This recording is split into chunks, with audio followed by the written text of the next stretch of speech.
For nearly a decade, Vice President Chiwenga has moved through the Zimbabwean political landscape with the heavy, unassailable momentum of an armored column. Another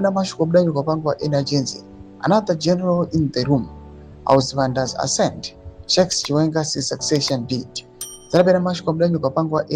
Nene under radio, arats of VP Chiwenga has been entangled at Pangwa Kaoma.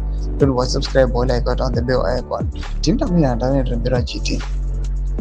As the architect of the November 2017 military intervention that unseated Robert Mugabe, Chiwenga transited from the uniform of commander of the Zimbabwe Defense Forces (ZDF) into the civilian presidium with a singular, implicit understanding that he was the inevitable heir apparent to the revolutionary throne.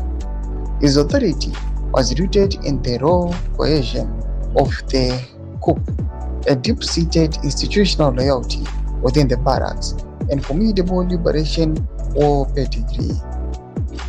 By breaking Valerio out of the formal military retirement, replacing him squarely within the party's supreme decision-making organ, President Emmerson Mnangagwa has quietly moved to prevent Chiwenga from becoming politically inevitable. Developments are Valerio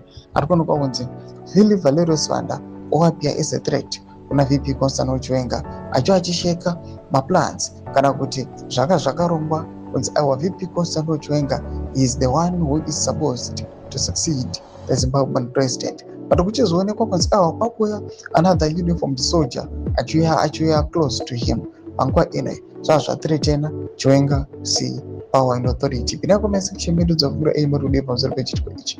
Subscribe or like it on the bell icon.